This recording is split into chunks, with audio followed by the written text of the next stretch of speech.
تو ایپیسوڈ کی سٹارٹ ہوتی ہے۔ ویوان کہتی ہے کہ میں پہلے کی طرح تو بالکل بھی بیمار نہیں ہوں، اور اس کا مطلب یہ ہے کہ میں مر ہی نہیں جاؤں گی۔ اور دوسری بات یہ کہ میں اپنے فادر کو ڈھونڈتے ڈھونڈتے ایلن کے پاس تو بالکل نہیں جاؤں گی۔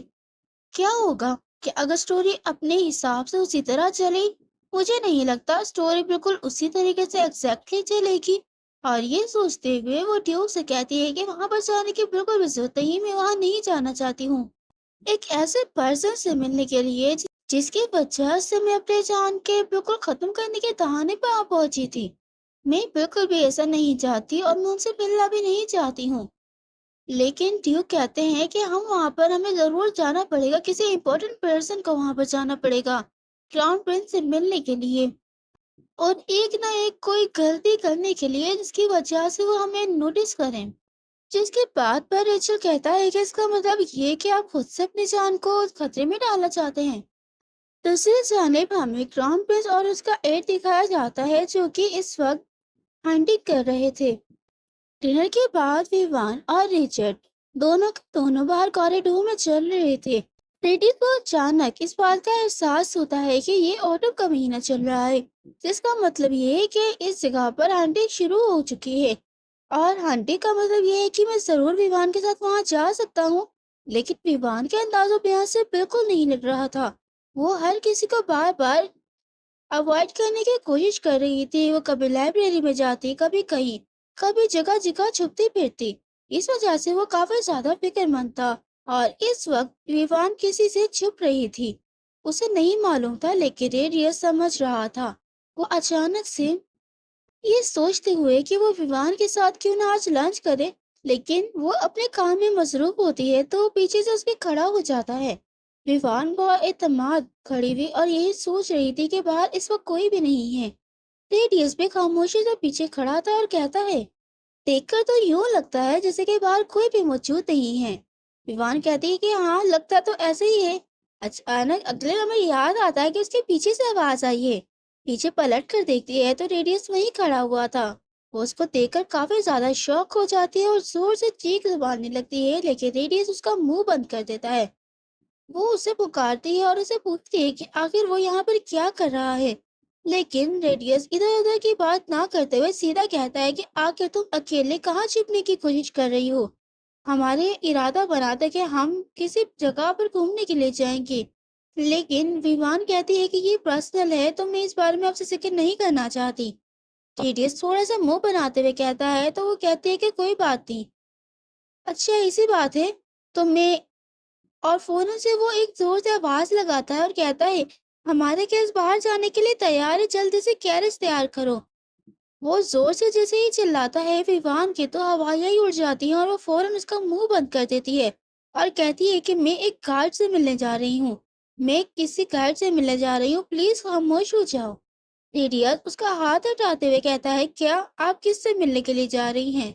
وہ کہتا ہے کہ میں ایک چھوٹی سی ریکویسٹ تھی، میں اپنے فادر کو جلد از جلد ڈھونڈنا چاہتی ہوں۔ میں نے حالانکہ میں نے اس گریس سے بات کری ہے، یہ مطلب نہیں جس کا میں ان پر یقین نہیں کرتی ہوں، لیکن میں انہیں اتنا زیادہ پش بھی نہیں کرنا چاہتی۔ مجھے خود بھی یوں ہونا چاہیے کہ میں ضرور کسی نہ کسی طریقے سے خود محنت کروں اور انہیں ڈھونڈ سکوں۔ ریڈیس اچانک سے اس کے ذہن میں یاد آتا ہے کہ ہاں، اس کے فادر راتوں رات اچانک سے غائب ہو گئے تھے۔ وہ اسے تھوڑا بہت کنسول کرنے کی کوشش کرتا ہے کہ اس کے فادر ضرور اس کو ڈھونڈ لیں گے، لیکن ویوان تیار نہیں تھی اور کہتی ہے کہ میں یہاں سے بس بھاگنا چاہتی تھی، ایک کیریج لیتی اور ایک گھر سے ملنے کے لیے جاتی۔ کیا تم میرے ساتھ چلنا پسند کرو گی؟ اور بہت ہی زیادہ پیارا اور پپی سا فیس بنا کر وہ اسے کہہ رہی تھی۔ برابر میں اس کا بیچ بھی ایک بہت ہی زیادہ عجیب سا منہ بنا کر کہہ رہا ہوتا ہے۔ ریڈیس کے تاثرات سے لگ رہا تھا جیسے کہ وہ بس مان ہی چکا ہے، لیکن وہ اسے بولتا ہے، تو تم چاہتی ہو کہ میں یہ سیکریٹ رکھوں؟ کہتا ہے کہ ہاں، میں چاہتی ہوں کہ تم سیکریٹ رکھو، لیکن ریڈیس کہتا ہے، او اچھا اسی بات ہے، تم کسی بھی ایسے اسٹرینجر سے جسے تم ابھی حال ہی میں ہی ملی ہو اس پر سے کیسے یقین کر سکتی ہو؟ وہ کہتا ہے کہ تم مجھ پر یقین کرتی ہو؟ ویوان کہتی ہے کہ میں تم پر یقین نہیں کروں گی تو کس پر کروں گی، کیونکہ تمہیں ریچل نے بھیجا ہے اور ریچل کے تم سب سے زیادہ قابل اعتماد بندے ہو، اس بات میں کوئی بھی شک نہیں۔ अब लव रीचल का बार बार आता है तो उसे खुद ही गुस्सा आने लग जाता है कि रीचल ना हो गई, कोई बड़ी आफत हो गई।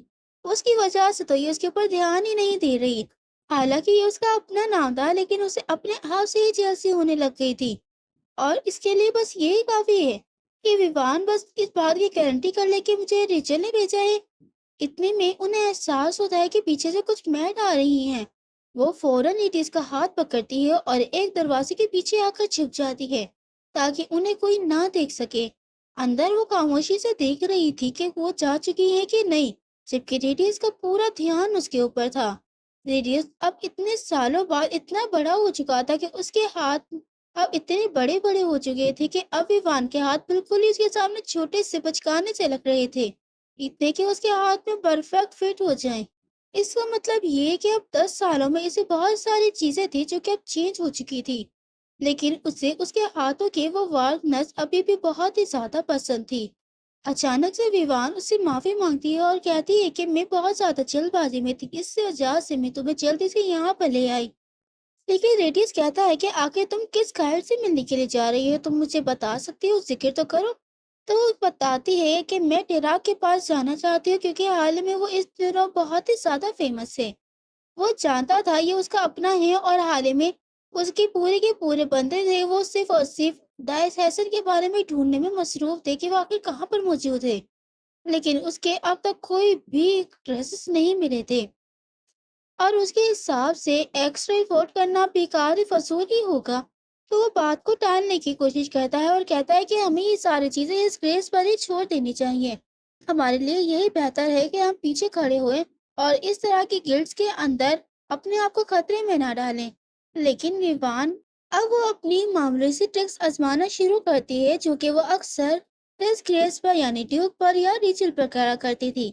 और ऑफ कोर्स सी बात है कि ये रेडियस जो है वो रिचल दोनों एक ही हैं, तो उस पर भी ये ट्रिक जरूर काम करेगी। तो वो उसे कहता है कि तुम डर रही हो ना वहां पर जाने से। रेडियस कहता है तुम आखिर क्या बात कर रहे हो। विवान कहती है कि मेरा मतलब ये कि इस तरह की खतरनाक जगह पर जाना खतरनाक हो सकता है। तो बस मुझे यही लगा कि तुम थोड़े से डर रहे हो, कोई बात नहीं, मैं वहां पर खुद से जा सकती हूँ। और एक बहुत ही ज्यादा प्यारा सा पपी का फेस बनाकर उसके सामने यूं खड़ी होती है। लेकिन मन में उसके खुराफात चल रही थी। वो समझ चुकी थी कि अगर ये लड़का ये बहुत ज्यादा ट्रस्टवर्दी पर्सन है तो इसके लिए इनफ होगा मेरे लिए इतना ही करना। और जैसा कि तो एक्सपेक्ट किया जा सकता था, रेडियस उसके हुक्म में अटक जाता है और फौरन उसे माफी मांगते हुए कहता है कि मुझे माफ कर दो।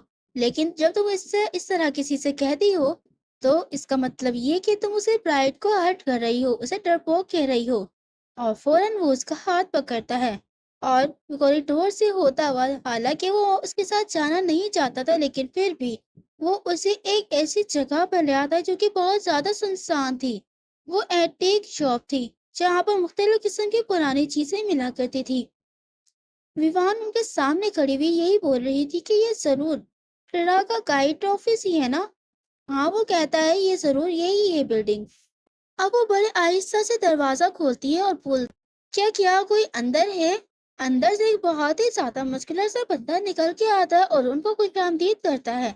विवान कहती है जरूर यही इस गिल्ड का बंदा होगा, मेन बंदा, जो कि काफी ज्यादा स्ट्रांग पर्सन नजर आ रहा था।